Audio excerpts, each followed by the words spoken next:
E fala galera, sejam muito bem-vindos ao meu canal.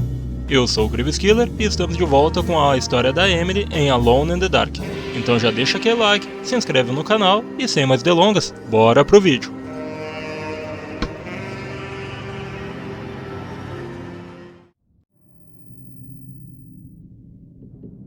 Okay, so there is a way to break the pact at least. Hidden somewhere inside the Dark Man's temple.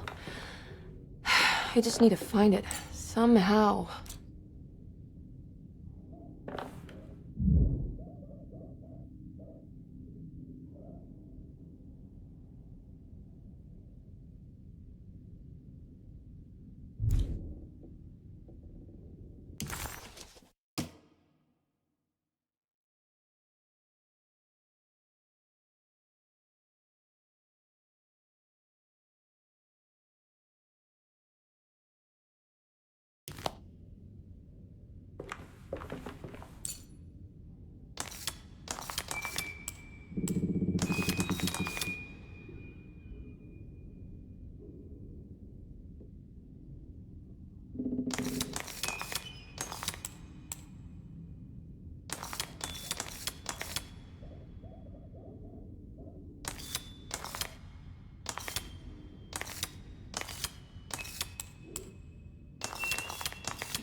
Yeah.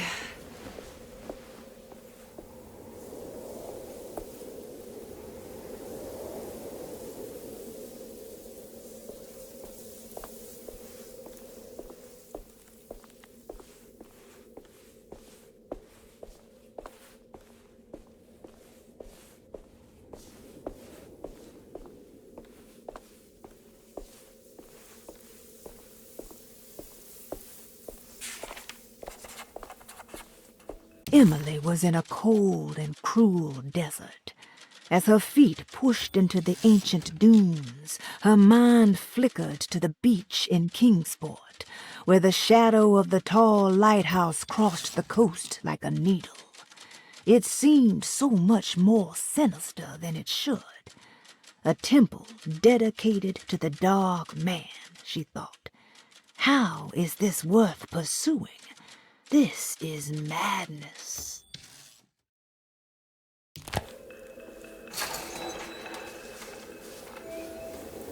Whoa.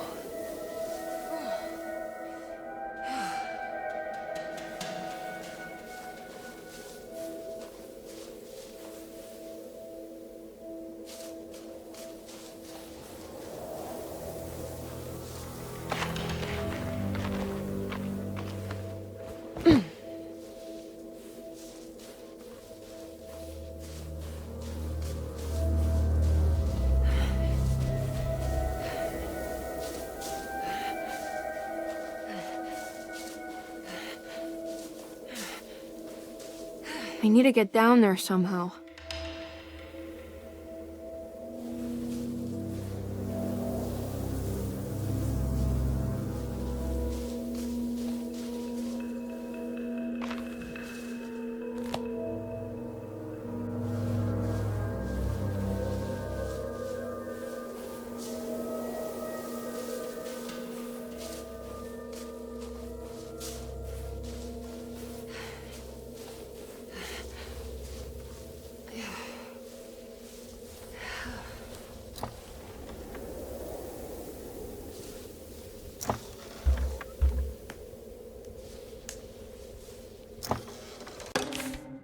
The temple of Nephron-Ka lies under our camp. Despite all efforts, that unholy site did not collapse, but sink beneath the sand. The pharaoh is long dead, his name meticulously stricken from all ancient writing. but that stage meant for blood and terror remains. The temple is said to be lightless, built to harbour all the haunters of the dark found in the very depths of our universe.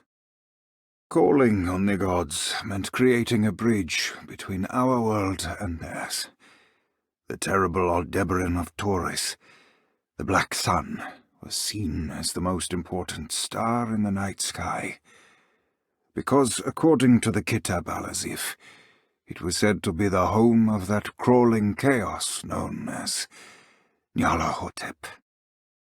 Through ancient mechanisms, it was said that the priests could open shafts channeling the light emitted by that strange stone called the Shining Trapezohedron. Several streams pooled together above the statue of that dark man would then be sent through space towards the Black Sun, a message to the gods. The gifts bestowed on the sender are completely undocumented, but often assumed to involve dark blood pacts, where souls are traded for malicious miracles.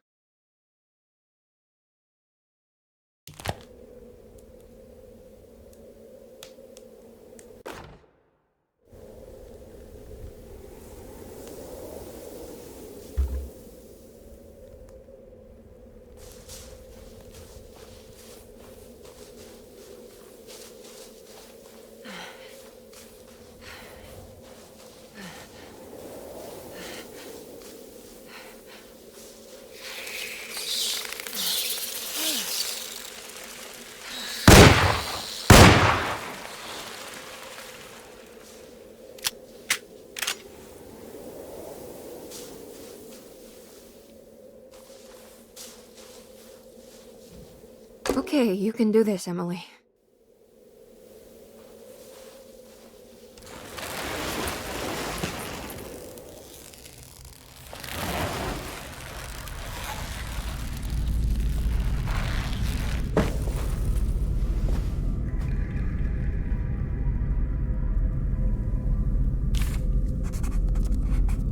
Emily felt a wave of despair as she recognized the temple she had entered. It was where all her dreams eventually led her. Like roads to Rome, her darkest thoughts always brought her here. Was the dark man behind all of her family's suffering? Was it the same creature wearing 1,000 masks?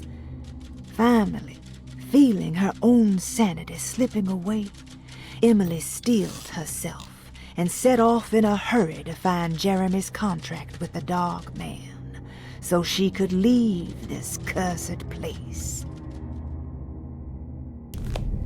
It's the constellation Taurus. The big star is Aldebaran. I've seen this in a dream, but as a shallow pit of darkness. This is definitely where the contract is hidden, but how do I get to it?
There's something missing.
What's happening?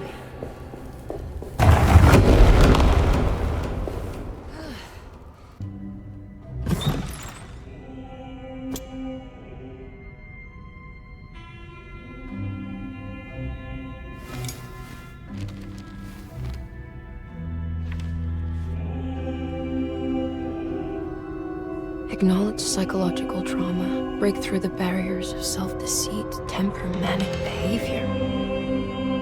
Is this it? Is this the contract?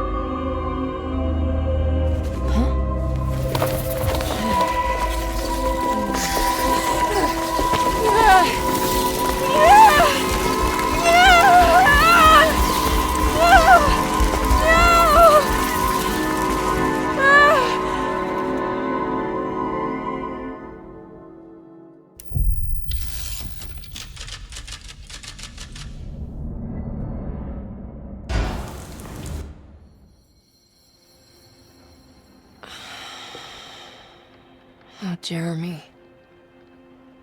How much pain and suffering you could have prevented. Emily? What are you doing? Detective, how is your investigation going? Well, I still have no clue where Jeremy is, but I think I know why he's hiding. This place is full of lunatics planning to perform some kind of ritual tonight. Well, that sounds ridiculous. Or rather would have just a day ago. It gets worse. I have reason to believe they killed anyone who didn't want to go along with the plan. Detective, have you encountered any monsters tonight? I just told you, I think they killed people. Beauregard, the author, Perosi, the singer, Mr. Waits, the clerk, Mr. Chance, the gardener, they're all missing. No, I mean, have you fired your gun tonight? Of course not. They wouldn't just kill outsiders like that. It would bring too much attention. but you should keep your eyes open. So you haven't seen anything strange? Been anywhere else? What are you trying to tell me, Emily? Are you in some kind of danger?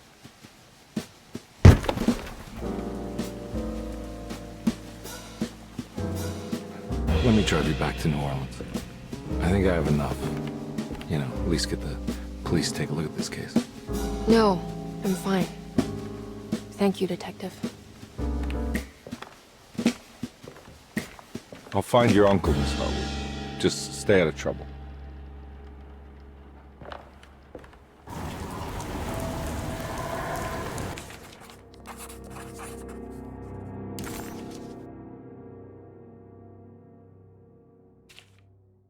He must first acknowledge psychological trauma in order to proceed.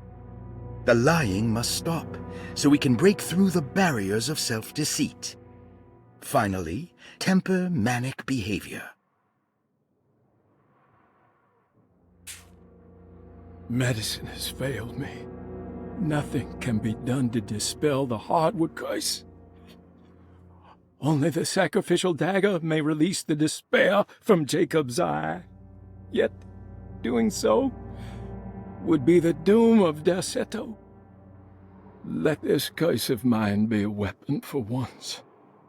I accept your demands, oh, crawling chaos. Build your prison around this godforsaken hospital.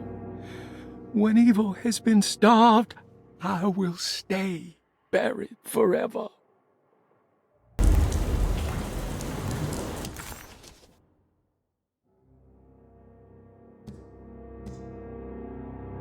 It was almost night when Emily found herself back at Derceto.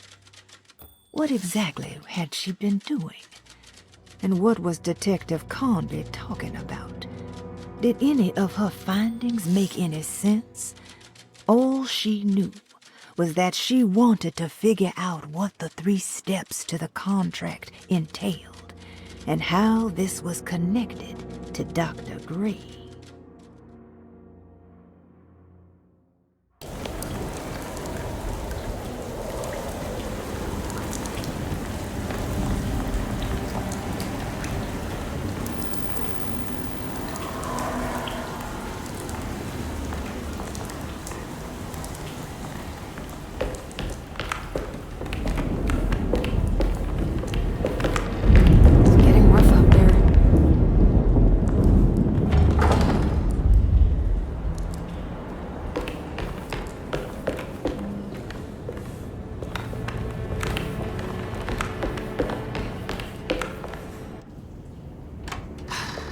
We can just get rid of Jeremy, everything will go back to normal. That reminds me. I saw Miss Emily earlier. You remember her? You know she's Jeremy's niece. She's looking for him. That's right. She's helping us, in her own way.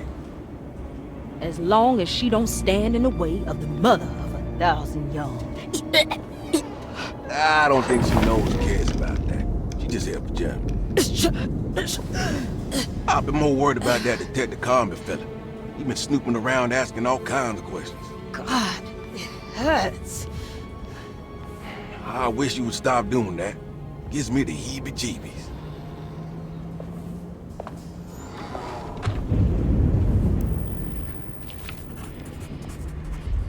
The orderlies, Baptiste and Lottie, were back at Derceto as well, like pieces of Emily's past haunting her. She couldn't figure out if they were on her side or not, and what was Lottie suffering from?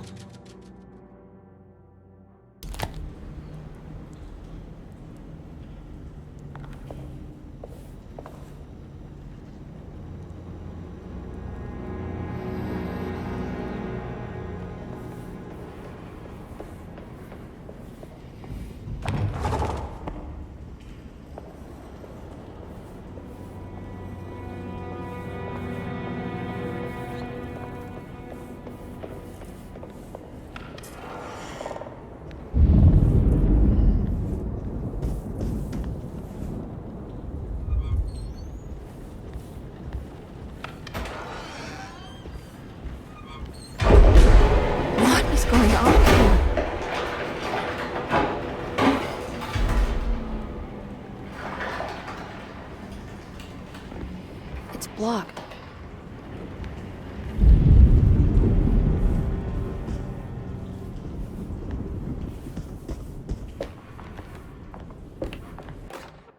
We must have faith that Jeremy's pact with the Dark Man is a bluff.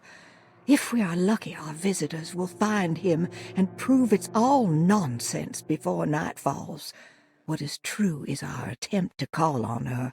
Too many things have happened for this evening to be in vain. Think of Jack and Cassandra, even Perosi, whose circumstances I can't understand. Grace is a goat without horns. She knows it and will play the role. You must talk to your brother, Baptiste. I worry that he will fail us. Mrs. Thompson.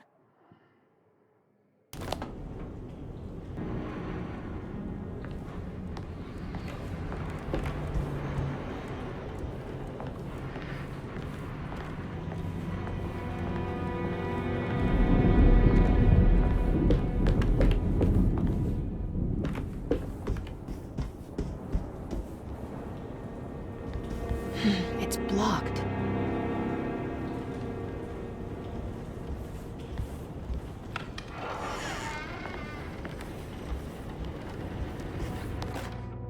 Lunacy and the Astarte Artist Colony, a monograph by Yael Klein. In early 1909, the old Derceto plantation outside of New Orleans was turned into an artist's colony. 3 famous European artists rented the house and the surrounding land from the owner, the Ledoux family. The colony was chiefly run by Sebastian Cortez, who was playfully dubbed the captain by his collaborators, William Arges and Heinrich Kassel. The colony existed for 6 years, until one day all 12 members disappeared without a trace. It is widely believed that their disappearance is connected to the disastrous hurricane that passed through on September 29, 1915, but nothing truly supports this claim. What is known is their frequent participation in New Orleans nightlife, their love for hosting parties, and their elaborate contributions to the Mardi Gras parades as the Pirates of Pontchartrain. Accounts of their lifestyle can be found in almost every gossip column. It can effectively be summed up as carefree and bohemian. In late June 1909, the name Astarte first appeared in the newspapers. Cortez said the name came to him as he was painting. There is never any claim to knowing about the ancient Phoenician fertility goddess with the same name before this time. His fellow colonist Heinrich Kassel did know, because he later produced sculptures that show clear references to ancient idols of the goddess. It's impossible to know for sure how this name suddenly made an appearance, but it is interesting because of Derceto's history. Even the name Derceto is the Greek name of a Syrian fertility goddess. In the case of naming the plantation, Derceto was certainly not an accident. We know that Elijah Pickford intended to build a temple for his cult, for he had distributed pamphlets 2 years prior to the purchase of the land, advertising his intentions. His followers were estimated to be almost 100 men and women, mostly sailors, Maroons, and Cajuns, when the plantation was built. To outsiders, Derceto registered as an ordinary slave plantation, which enabled Pickford and his flock to remain hidden for decades. The official story is that the cult lasted until 1862, when the Union Army came and burned down the plantation and scattered all who lived there. Following the Civil War, new people started to congregate in the ruins of Derceto to invent a new fertility goddess, the Shub-Niggurath. As much as Derceto is a particular name to have heard of, it's not entirely uncommon among the learned. Astarte is equally known and could have been subconsciously chosen by well-read artists. Shub-Niggurath is, on the other hand, very uncommon. Almost impossible that anyone in Louisiana would have heard that name. The name is referenced only in rare books like Unaussprechlichen Kulten and the Necronomicon, and is believed to be a bastardization of Arabic words meaning pertaining to the dark young. The few paragraphs printed on the goddess are so upsetting that no one in their right mind would want to build a religion resting on such qualities. The Shub Niggurath cult was hard to get rid of, but it is believed that despite the police jailing and killing several cultists over the years, the main culprit in the cult's demise is the cult itself, which seems to line up with every instance of cult activity on Derseto's grounds. When Captain J.W. Norton of the Union Army arrived, he described the people at Derceto as malnourished and maniacal. As much as the army tried to save them, they fought back with fervor, as if nothing was going to stop them from slowly destroying themselves. While the disappearance of the Astarte artist colony remains a mystery, the recurring motif seems to suggest that their fate involved lunacy and a hunger for self-sacrifice to that fertility goddess with 1,000 names.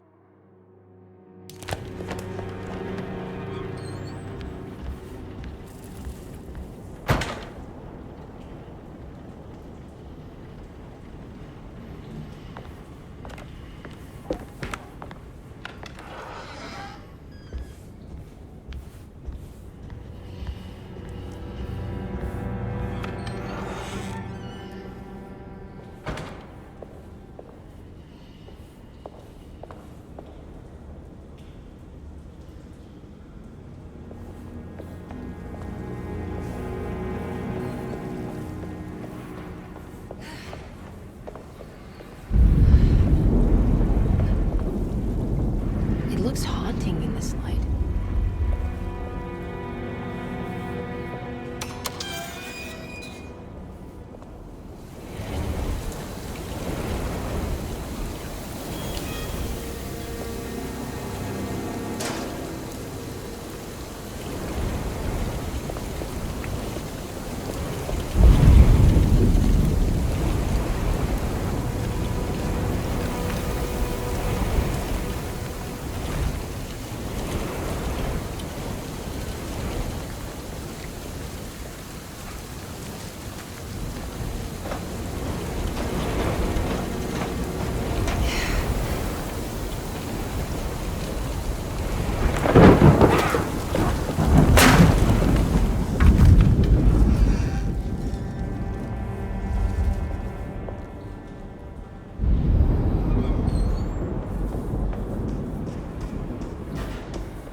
Detective Comby, I'm terribly sorry that my niece has pulled you into this mess. Please, with all my blessings, take her away from this cursed place. I have destroyed that Eater of Worlds and locked it away in the attic and retreated to a place of hiding. Tell Emily I'm safe. Tell her all the lies you can think of to make her listen. Take her back to New Orleans. Sincerely, Jeremy.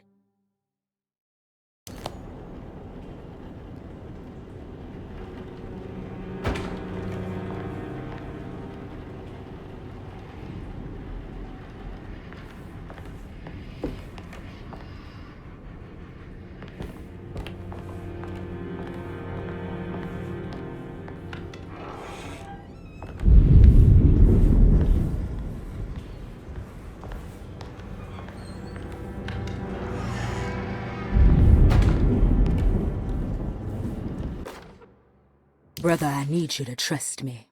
This is the most important moment in our family's history. I know you have doubts and that the terrible Mama Loa told you lies. I would never betray you. I promise. Lottie.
Hey, little lady, how's your evening been going? Ups and downs, I suppose. I hear that. We all live in the life of an elevator operator. Are you all right, sweetie? Do you want to see my mask, miss? I'm making it for St. John's. How did you... Is that supposed to be my... Ow! You should learn your place, little girl. Why are you acting this way? What did I ever do to you?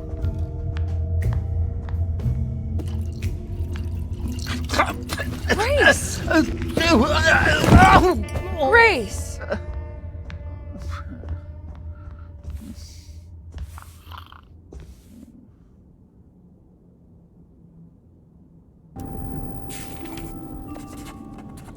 The mask had reminded Emily of her father.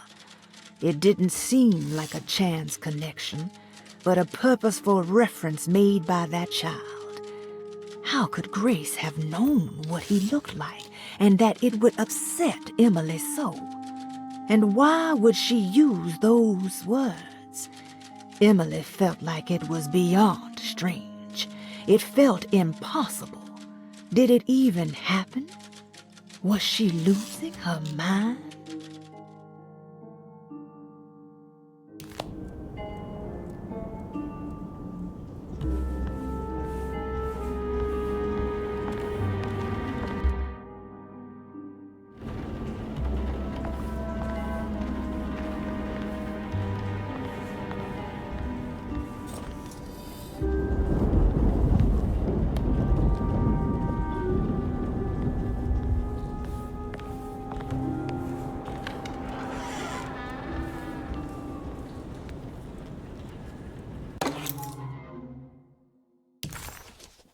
I'll just borrow these. At least he's breathing. I'll just let him sleep it off. There's something missing.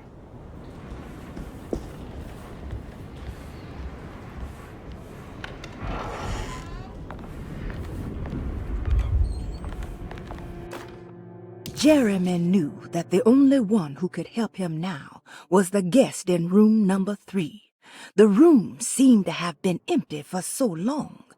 But that wasn't allowed to be true. The story needed to be different. To include something from the outside, he would bring the guest back to room 3 and show them what was in that safe. 913. But those were not the right numbers. That was the combination for the safe in the clerk's office.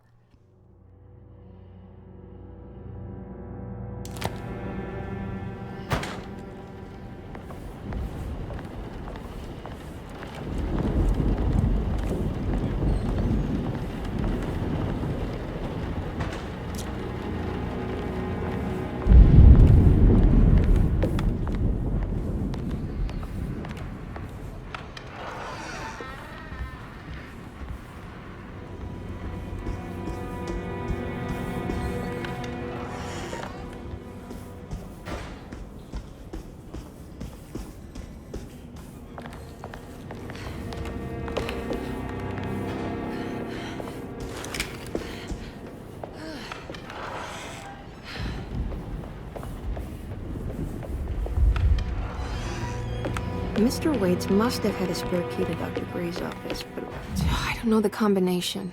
Wait, maybe I do.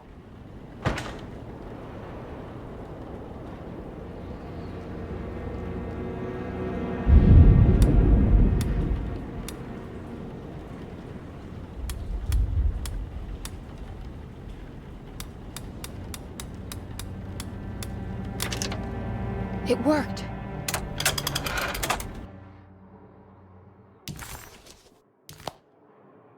The last guest in the empty room suffered from severe maladaptation. I must write this down, because if I understand the condition sufficiently, it could make me deny this fact at a later date, and there is reason for me to think I may come to suffer the consequences from this dysfunction, as some who came in contact with the guest seemed to adopt a new worldview in which everything was predetermined but broken. Upon accepting this worldview, some memories became unmanageable and later rejected. I do not know what this means. I cannot even remember the fate of the guest. I think they were simply misplaced one day and forgotten. Just like all documents pertaining to this guest, they have all been destroyed, or they never existed in the first place. Who wrote this? There has never been a guest in the empty room.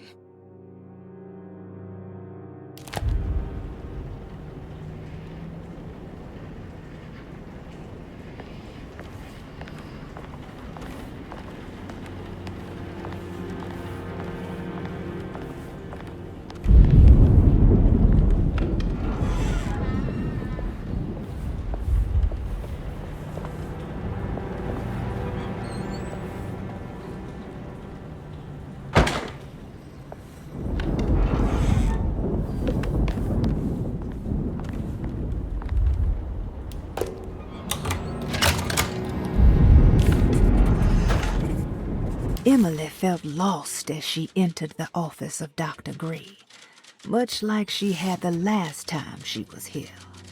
She began to question what she was hoping to find. She was simply going on a hunch that Dr. Gray was somehow tied up in this contract with the Dog Man. Emily couldn't even begin to imagine what kind of evidence she would need. Besides a clear confession, of course. But she doubted she would ever find something like that. She was grasping at straws. The steps on the contract were so confusing to her that she was just hoping to get some small indication on where to go next.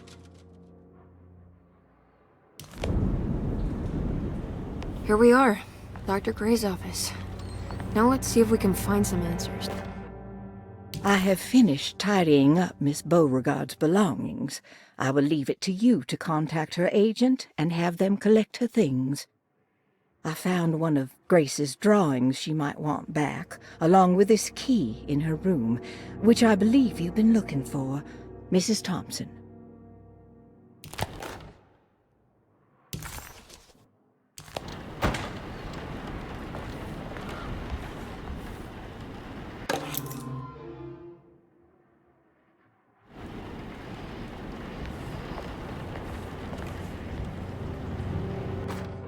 Dearest Dr. Manzetti, I find myself in a losing battle with my patient.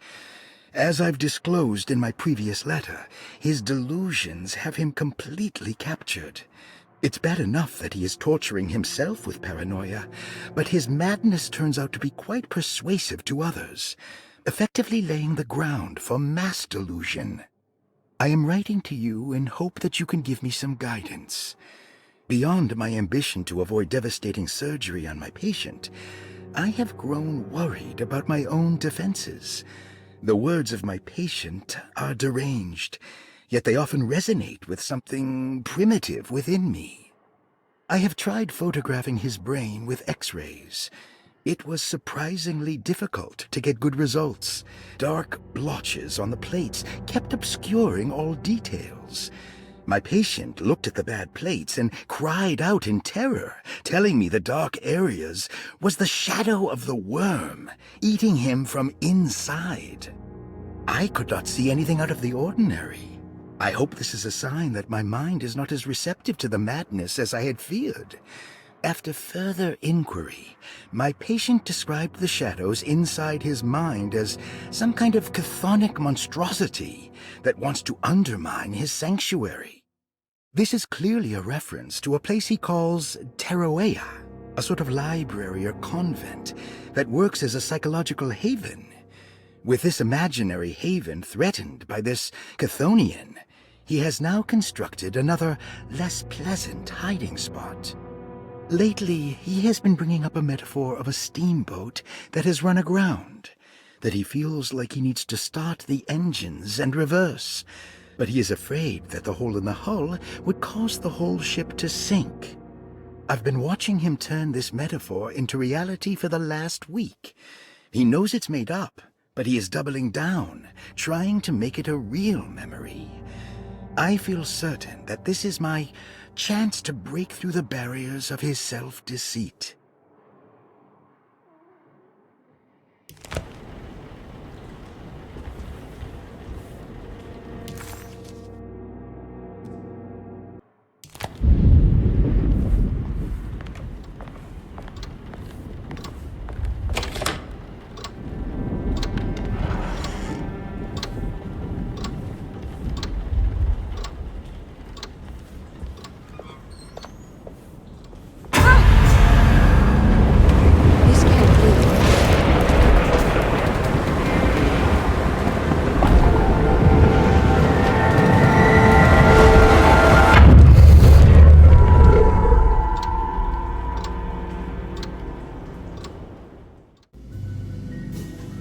E é isso aí, galera. Espero que tenham gostado.